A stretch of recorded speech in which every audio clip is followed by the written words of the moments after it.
Good evening, everybody. Welcome to another edition of the Motor City Madmouth and Marvin on the Mic show. Glad to have everybody with us. Hope you had a really good Wednesday. This will be the first of two tonight. Sports Exchange follows us.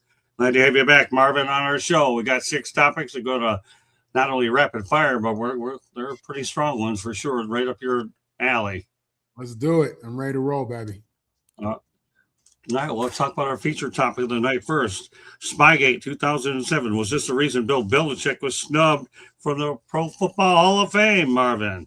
Yeah, unfortunately it is. I think you tie the facts behind all these allegations and things that went on with Spygate and Deflategate.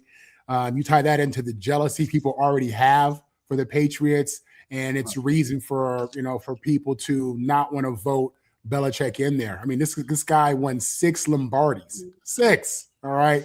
If that doesn't warrant a first ballot nomination election into the Hall of Fame, I don't know what does.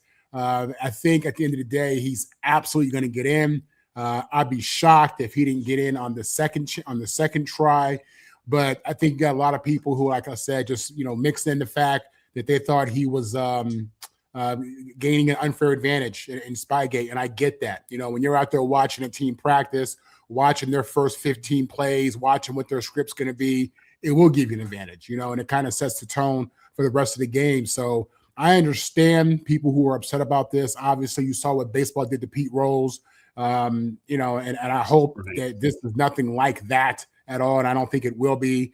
But Scott, yeah, man, a lot of jealousy behind the Patriots. And then a lot of people who obviously, like I said, just don't like the fact that they were obviously cheating in a sport where, people take this serious, man. They take these championships serious. There's a lot of money in the line with Vegas. You got a lot of people who have a lot to say about the cheating. So, yeah, that's the reason why he didn't get in. I believe that because outside of Spygate, Deflategate, we're talking about the most successful head coach in the history of the National Football League. So, and that's no offense to Lombardi or Don Shula, these guys. The guy has 6 Lombardis. So, yeah, it's unfortunate that it happened. It's unfortunate that he didn't get in. I think, the Patriots have done a lot in the last 25, 30 years. And, you want to see their success celebrated. But obviously, when you have issues such as Deflategate, Spygate, now you got issues with the Hall of Fame ballot. Yeah, Bill Polian and Tony Dungy, if two individuals have been questioned about whether they voted or not. None of them are given any specific answers, but they were his primary competitors. Polian said he voted for him. Too. Polian said he voted for him. Did he? He did say that. He said he voted for him, and I think he tried to show some type of evidence that he did. But it also seemed like Bill was the main hater. He was the main. And maybe it's not fair to use the word hater. Well, all right. But I feel like Bill was the main guy. So I don't know how that really played out. But next year he should get in. I think it's kind of like. I'm not sure how that one. Go ahead. I'm not sure how that plays out either. One minute you say vote him, but you're a main hater. What is it? Either A or B? Because this is not a test here. None of the above. Yeah. And listen, but I agree. I think he's going to get in next year. Yeah, Polian is no doubt about that after coach. What we've seen. And the Patriots ran through the Colts a few times. Right. And, so that's what that is. Obviously, I think Bill Polian with his Hall of Fame quarterback, Peyton Manning, I think they feel slighted. I think they feel like, they got unfairly beat and probably were in unfair competitions with the Patriots who knew their first 15 plays. So, yeah, it's a messy situation, man. It's messy. But obviously the Patriots aren't completely innocent in this. So, you humble Bill, make him sit out a year, make him miss this year, humiliate him in the media. Next year he goes. That's exactly what they did, too. And let's not lose sight of the fact that Tony Dungy was the coach for the Colts, too. See where it all connects. Doesn't take a lot to draw the dots. All right. So eyeing the UFL, James Robinson is attempting to come back. He played from 2020 to 2022. He rushed for 2,200 yards, 18 touchdowns while catching 92 receptions for 650 yards and 5 touchdowns. I saw him play when he was with the Jacksonville Jaguars. Hey, you know what? I saw James. He's a good player. I believe he was an undrafted free agent, but he was not a high pick. what are your thoughts about James Robinson? This guy here obviously feels he's got something left in the tank. Yeah, man, listen, the NFL is a young man's game. It is a violent game. It's a game that really requires that you stay in shape, really year round, keep your body strong and lean. And for him to take off about 4 years now and come back, especially as a running back where you need to be quick and fluid and you need to be able to bounce back. And I just think it's hard. I think it's doable. It's doable. It's doable if he's been in great shape, if he's maintaining, a certain amount of conditioning. But that's hard, Scott. That's so hard, man. I mean, listen, your body gets it gets hardened in the process of training and training camp, And when you're out for 4 years, 3, 4 years, your body gets soft. It gets soft, And then when you think about just the violent nature you have to play football, to play in the National Football League, you come off of that. I mean, this guy's been watching Netflix, playing with his kids, his grandkids. I mean, he's been doing all that stuff probably the last couple of years, man. And to get back into that warrior state of mind, to get back into that elite shape. I mean, granted, I know for me it's been 20 plus years, but the idea of getting back into NFL shape, I mean, that in itself is more daunting than thinking about having to go out and practice against NFL guys, you know what I'm saying, who are just younger and faster and just ready to kill. So, hey, listen, more power to him. It's doable, but I mean, you're talking about this would be his greatest accomplishment ever if he did this. If he pulled this off and was able to come back after 4 years and you're a running back, that's tough, man. That's different.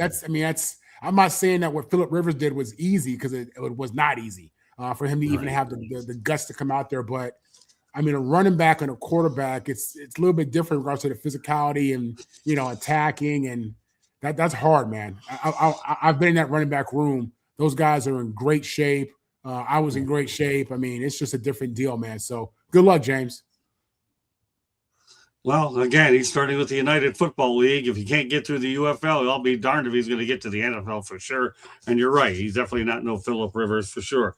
All right, we're going to go back to one of our favorite places. I love this place, and you're going to get 2 topics tonight, and we'll probably even talk about it a little bit on the Sports Exchange when we expand it a little bit. But one of my favorite places, gotta love it, Iceland. Oh, my goodness. Why did Marvin know this was coming up? Has no military and is officially the safest place on the planet. Marvin, you look at, am I going to convince you one of these days to go to Iceland? Listen, I would love to go to Iceland just because the culture, everything that I've heard from people who've been there. I hear it's amazing. I hear it's beautiful. I hear that people live long and celebrate life and appreciate nature, and that's all good. Problem is, I was born and raised here in good old Gunville, USA. And we've all been raised with the propaganda of big military, the best military, deep military. We have all the weapons and tanks and nuclear weapons. And when you grow up like that, it creates an insecurity in you, I think. I think you kind of feel like you have to have that because you got people out there like this guy in North Korea and, people down in certain parts of Latin America who are just crazy. They're crazy. You got real pirates out there who pulling up on shores and stuff like that. So I feel like I would feel insecure, to be honest with you, living somewhere where they have no military and you have people out there like Kim Jong-un who got all the weapons and all the emotion and all the ignorance, and you don't know when this fool gonna pop off and want to do something to you. So it's a great place to visit. God forbid I'm there if they ever get bombed or if they ever have a serious problem. That's tough. I think that's tough for any American. I think as Americans, I think we've all kind of bought into the idea of military and protection, and so that's tough, man. But again, they're in a different culture. They think differently. They don't think like Americans, which is probably benefits to that. And they're able to sleep well at night. I don't know how to do it. Okay, well, back to football. Former Cowboys head coach and now NBC analyst Jason Garrett actually interviewed for the Titans head coaching job. Do you see him actually landing another chance? He's a good offensive mind by out there, by all means, but Jason Garrett, to me, seems to find a good cushy job with NBC, but I still think he's got some offense left in that head of his. You have to think this guy worked under Jerry Jones for a decade, for 8 to 10 years, something like that. And I Right. believe he had a winning record. He had Dak Prescott in there, and he's a former player. He's a former player, which I like that. He understands the culture and the mentality of the player itself. Jason Garrett's the guy who, when he played, even though he was a backup, I think he had a winning record with the Cowboys as a starter when he filled in. Do I think he'll get another job? Do I think that another team will ever look at him? Yeah, you have to. I mean, he has experience, and that matters. He has experience working with a difficult owner. That matters.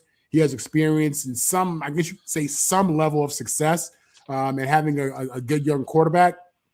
So I think he's someone that you have to look at. It just makes sense. I think what it comes down to is, do you want these new young guns, these up and coming offensive gurus who all come from McVay and Shanahan, or do you want to go with the guy who's been the leader, who's been the man, who knows what that really is? So yeah, I think it's realistic that he'll get another gig, get another job. I think he is interviewing, and for somebody who's looking for experience, for someone who's been in difficult situations and challenging situations, I think he's a guy that you probably look at. So we'll see. We'll see. He's old school. Yeah, I don't know if that might not. He's old school. He's definitely old school. He's absolutely old school. I think he has player coach in him, but he's old school. Believe that. So how does that fare with these new kids coming out of college who are already millionaires because they were millionaires in college? Interesting, but I think he gets a look for sure. Yeah, I do too. You're right. He is old school. There's no downplaying the significance of that. And he's a good offensive mind, is what he is. Working with Prescott, I thought he could have done all right with Cam Ward, but I think Tennessee will be all right with who they brought on. But Cam Ward is one of the would intrigue anybody when you have a guy like him who's a good young quarterback with an unlimited skill set. Just put him in the right situation, and you'll be all right. A couple more topics I want to get to. And your favorite topic is politics. I know you love talking politics. Oh, Marvin.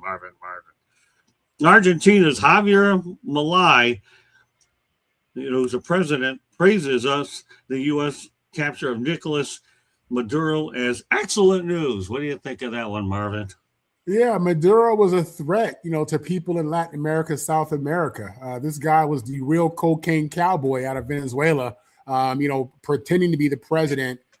Somehow found a way to control oil and the drug trade. And with all the violence and what it was done to the economy, you had, I think like 8 million people end up leaving the country under his quote unquote reign. You got to think just, what that does to Latin America in regards to their economy, tourism. He was a bully. He was the bad bully down there, and he impacted other countries. He impacted other people's economy, safety, mental health. God knows what he was doing behind the scenes with politicians and just the bribes and the murders and all that stuff that comes from all that. And I know, Scott, because I watch a lot of Netflix. All right, I watch a lot of Netflix, so I know about all these cocaine things these people are doing. But no, man, I bet you he's not the only person who's celebrating Maduro's capture. Maduro was a bad guy who impacted a lot of people, and I think they're gonna have to try to recover and get their economy back in Venezuela. But him being out of touch, him being locked up is definitely good for Latin America, unless it's a situation where somebody else just steps in, because it's like the wild west down there, man. So yeah, I know he's happy. I'm sure the people are happy in that area, in that region of the world. But you just hope that another guy doesn't step into it and just replace him. So. Yeah, well, Donald Trump made the move to get him out of there and wasted no time doing it. So, as I understand, he's in New York now, the ex-president. He's not getting out of there anytime soon. No, he's not. New York. He's not getting out of there anywhere anytime soon. All right, final topic of the night. These shows are not marathons like our other ones, so we give Marvin an opportunity to talk about some of the most important things we talk about. He'll have a little snack before we go in to the Sports Exchange at 9. But what a difference a year makes. In 2024, the Lions and the Chiefs were the number 1 seed, and in 2025, both teams didn't even make the playoffs. My goodness, Marvin. Yeah, when you hear stuff like that, it really makes you appreciate people like Mike Tomlin's Steelers or going back to Belichick and Brady, the Patriots run. It's hard to win in this league. It's hard to win the next year because the reality is, once you win the championship, you're drinking champagne. Maybe you got some bonuses. You're going on vacation. You're celebrating a hell of a long season. And, it's a situation where, it's hard to get back on top and get back on track. So, yeah, Pat Mahomes went to 7 straight AFC title games. That's unbelievable. That's crazy. The Lions, obviously, a couple years ago, they were the number 1 seed. They had it going on. And it just tells you how hard it is to get back, to stay on top, to get on top, stay on top. It's difficult.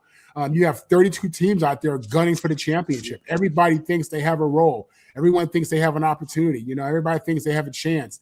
And, the Patriots, who went on that hell of a run with Pat Mahomes, obviously he gets hurt. They lose some players, and you see what happened to them this year. And the Lions are no different. Tons of injuries at the O-line.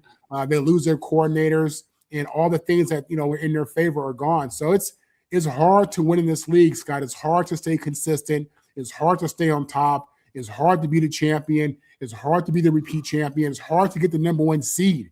It's hard to get to the playoffs, So again, I think for the Chiefs, that was probably a much more difficult situation because, again, they've been riding high for 7 years. The Lions just got on top, so they were on top. They were a really good team for about 3-4 years, maybe a little bit less than that. But yeah, man, it's tough. It's tough to get back on top and stay on top. So we'll see what they do this year. Pat Mahomes should be back at some point in the season. Let's see if they can salvage it and get back in the playoffs. And with the Lions, they got to figure out their coordinators and figure out what they're doing with the offensive line. But yeah, it's tough to go from the top of the mountain and fall from that. It's a tough fall from grace.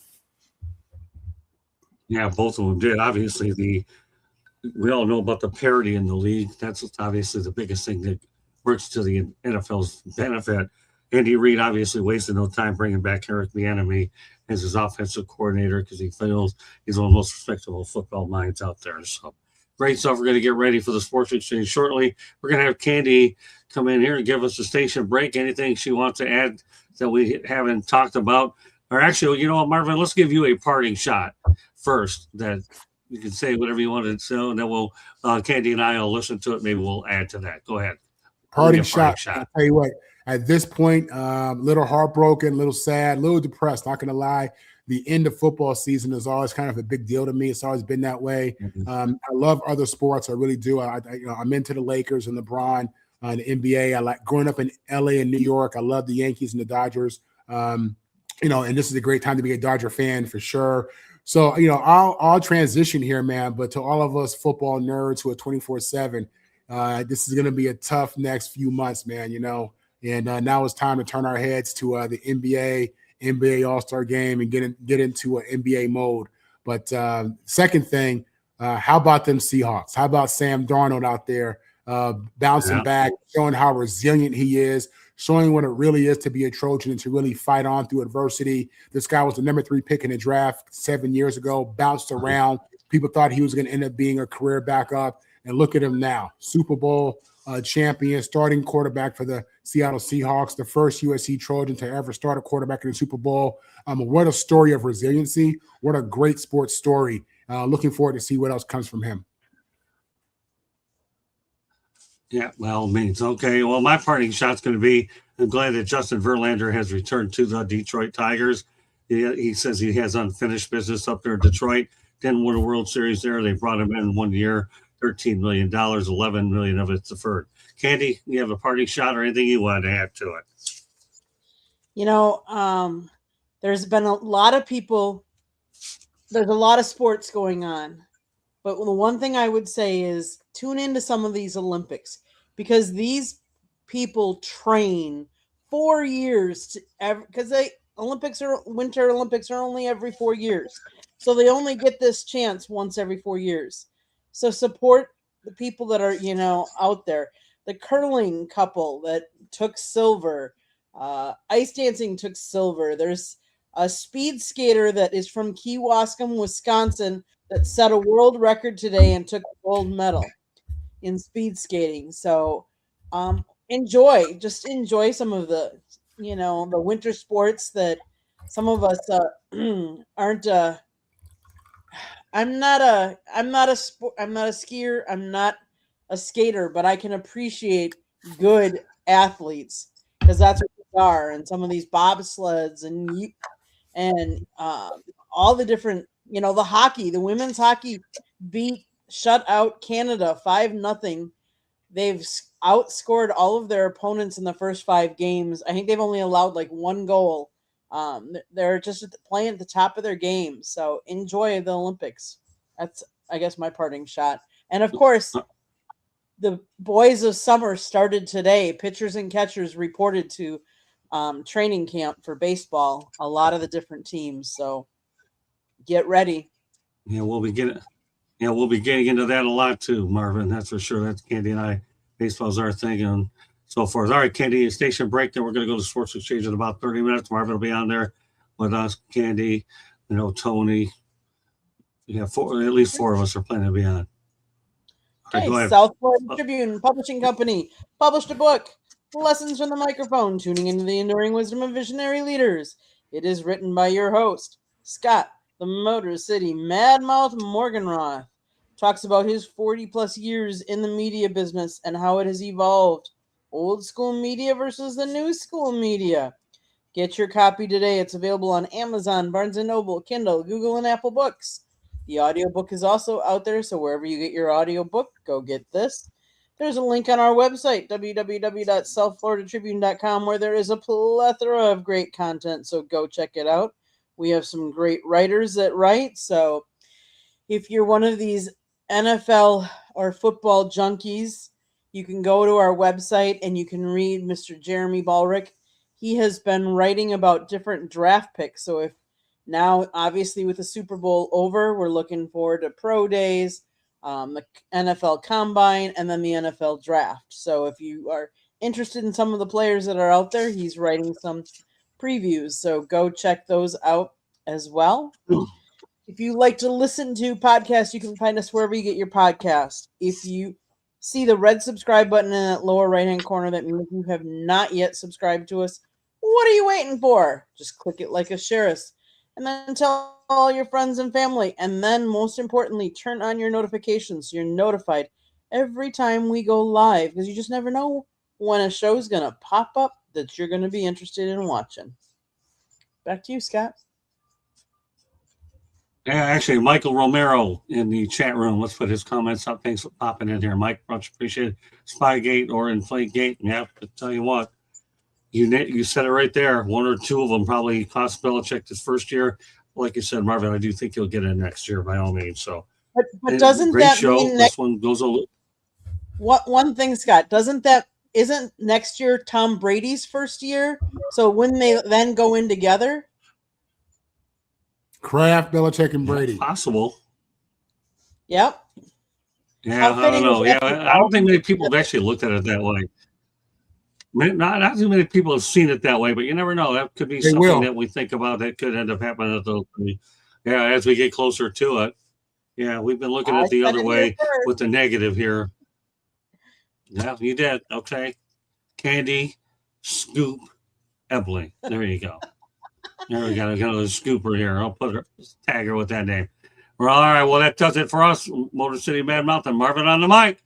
But we'll do it again on the mic with a few more of us at around 9:00 p.m. Eastern time for the Sports Exchange. Take care, everybody.